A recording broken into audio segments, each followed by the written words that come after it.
ایک ایسی دنیا کا تصور کریں جہاں انسانوں کا نام و نشان نہیں ہے۔ ہر طرف ایک گہری بے آواز خاموشی ہے۔ آج کی جو ہماری بات چیت ہے اس کا آغاز اسی کائنات سے ہوتا ہے جہاں انسانیت کی کہانی کا پہلا باب لکھا جانا تھا۔ جی، آج ہم فراہم کردہ ذرائع کی روشنی میں پہلے انسان حضرت آدم علیہ السلام اور انسانیت کے آغاز کی کہانی کا گہرائی سے جائزہ لیں گے۔ اور یہ صرف ایک قصہ نہیں ہے، بلکہ اس میں انسانی نفسیات، ارادے کی آزادی اور آزمائش کے وہ بنیادی اصول چھپے ہیں جو آج بھی ہماری زندگیوں کا حصہ ہیں۔ ہم یہ بھی دیکھیں گے کہ یہ تفصیلات ہمیں کہاں سے ملتی ہیں، مطلب کچھ قرآن سے اور کچھ تفاسیر اور روایات سے، تاکہ اس بیانیے کی پوری تصویر سمجھ میں آ سکے۔ بالکل۔ اس گفتگو کا مقصد صرف واقعات کو دہرانا نہیں بلکہ ان کے پیچھے چھپے معنی کو سمجھنا ہے۔ تو چلیں وہیں سے شروع کرتے ہیں جہاں سے یہ سب شروع ہوا، ایک فیصلہ کہ زمین پر اللہ کا ایک نائب بھیجا جائے گا۔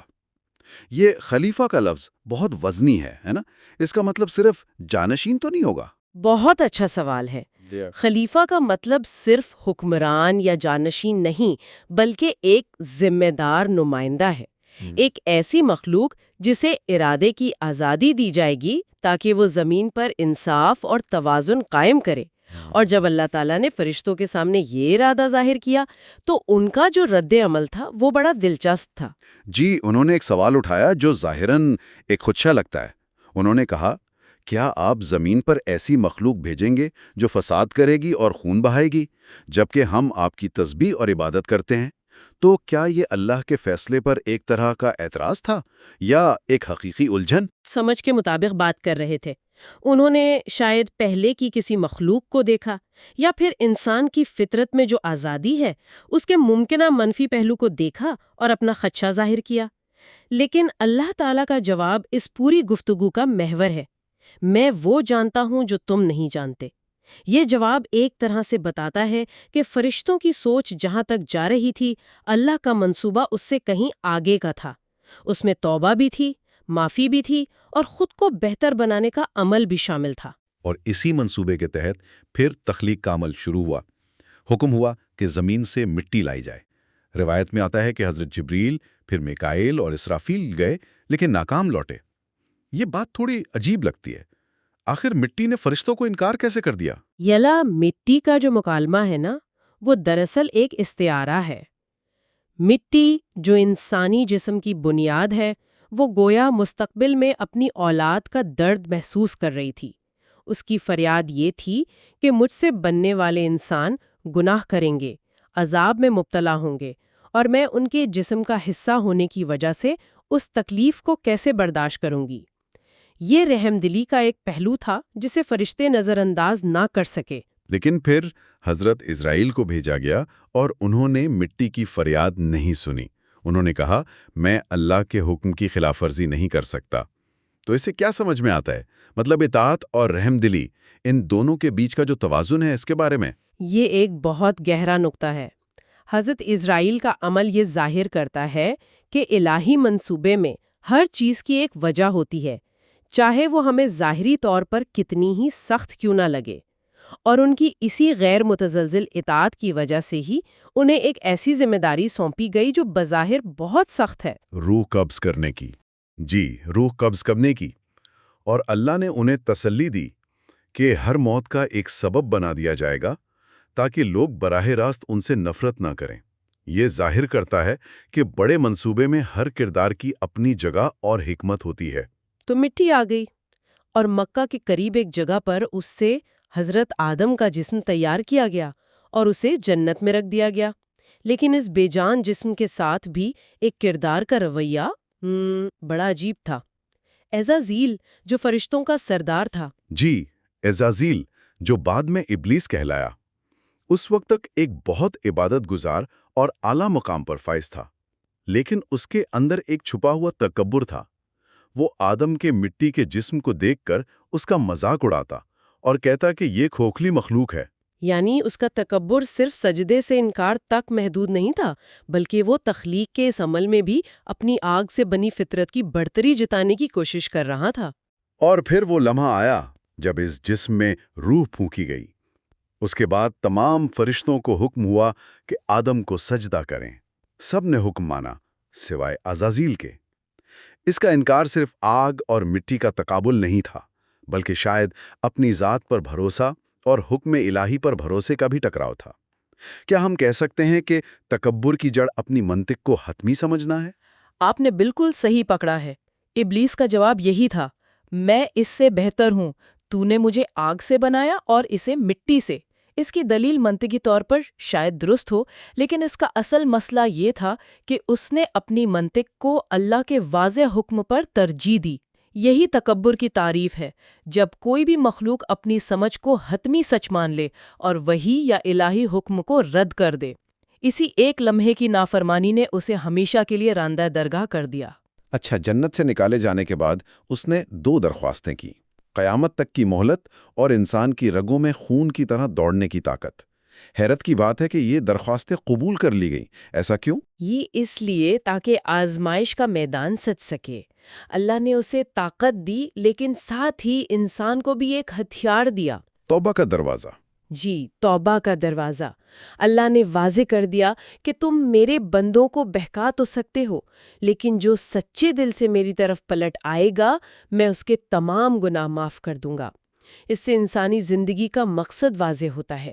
یہ ایک مسلسل کشمکش ہے، انتخاب کا ایک سفر ہے، جہاں ہر قدم پر گمراہی اور ہدایت دونوں کے راستے کھلے ہیں۔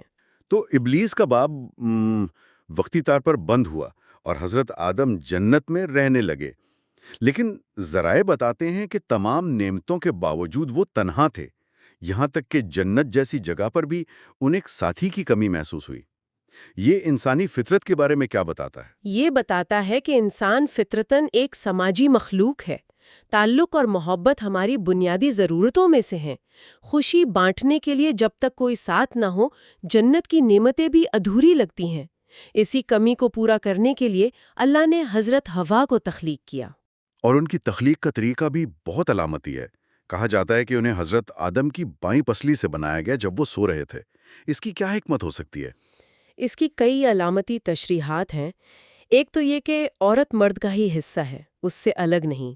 پسلی دل کے قریب ہوتی ہے، جو محبت اور قربت کی علامت ہے، اور سوتے ہوئے تخلیق کرنا شاید اس بات کی طرف اشارہ ہے کہ یہ ایک پرسکون اور بغیر تکلیف کا عمل تھا، ایک تحفے کی طرح۔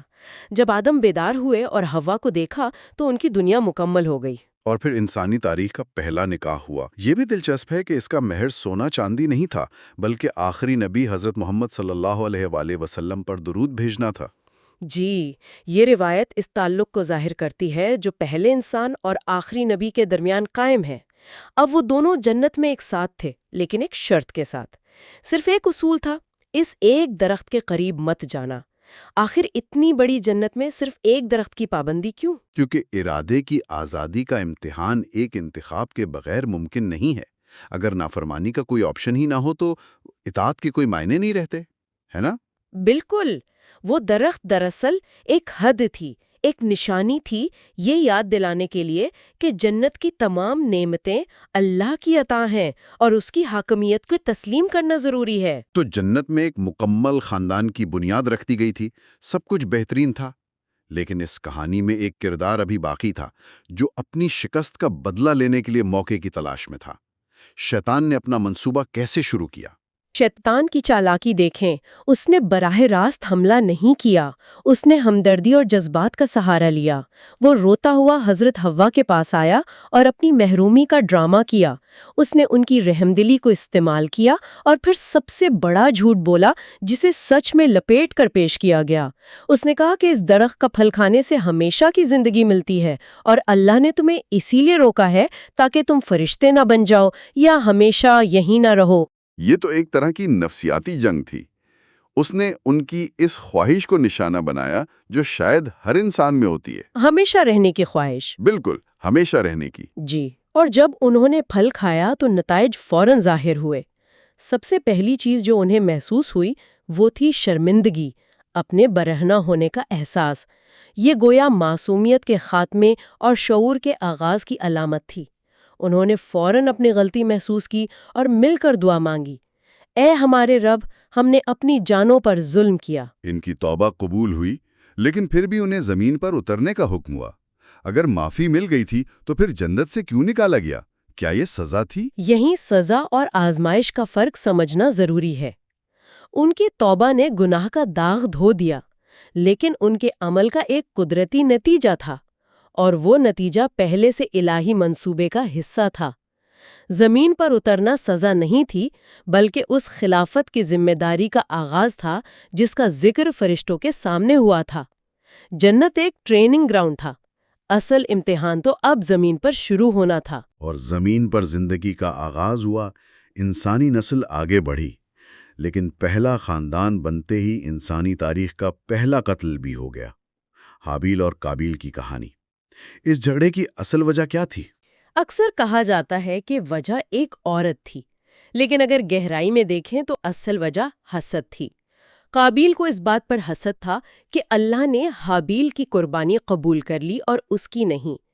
حابیل نے اپنی بہترین چیز پیش کی، جبکہ قابیل نے بے دلی سے کچھ خراب فصل پیش کی۔ یہ نیت کا معاملہ تھا۔ جب اس کی قربانی رد ہوئی تو اس کے اندر کی آنا اور حسد نے اسے اپنے ہی بھائی کا قاتل بنا دیا۔ میں نے یہ کہانی کئی بار سنی ہے، لیکن اس نقطے پر کبھی غور نہیں کیا کہ تدفین کا عمل انسان نے ایک کوے سے سیکھا۔ قابیل کو سمجھ نہیں آ رہا تھا کہ لاش کا کیا کرے، یہاں تک کہ اس نے ایک کوے کو دوسرے کو دفناتے دیکھا۔ یہ تو فطرت اور انسان کے تعلق کی ایک غیر معمولی مثال ہے۔ جی، یہ ایک بہت ہی طاقتور منظر ہے۔ انسان جو خود کو اشرف المخلوقات سمجھتا ہے، اپنے سب سے بڑے گناہ کے بعد وقار کا سب سے بنیادی سبق ایک جانور سے سیکھتا ہے۔ یہ تکبر کے مقابلے میں عاجزی کا ایک خاموش سبق ہے۔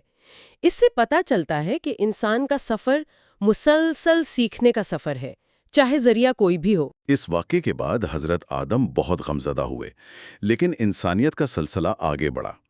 جو ذرائع ہیں ان کے مطابق حضرت آدم نے تقریباً 1000 سال کی عمر پائی اور اپنی وفات سے پہلے اپنی اولاد کو شیطان سے بچنے کی خاص نصیحت کی۔ ان کی وفات اور تدفین بھی علامتی ہے۔ انہیں اسی مٹی میں دفن کیا گیا جس سے وہ بنے تھے۔ یہ اس دائرے کی تکمیل ہے کہ ہم مٹی سے آئے ہیں اور مٹی میں ہی لوٹ کر جانا ہے۔ ان کے بعد حضرت حوا بھی کچھ عرصے بعد وفات پا گئیں اور انہیں بھی ان کے پہلو میں دفن کیا گیا۔ اس کہانی میں ایک آخری دلچسپ تفصیل شہر جدہ کے نام کی ہے۔ کہا جاتا ہے کہ اس کا نام جدہ یعنی دادی حضرت حوا کے نام پر ہے۔ جی، یہ ایک مشہور روایت ہے کہ طوفان نوح کے بعد ان کی قبر مبارک وہاں منتقل ہوئی تھی، اسی لیے اس شہر کو یہ نام دیا گیا۔ یہ چھوٹی چھوٹی تفصیلات اس کہانی کو تاریخ اور جغرافیہ سے جوڑ دیتی ہیں۔ تو اس پوری گفتگو کا کیا مطلب ہے؟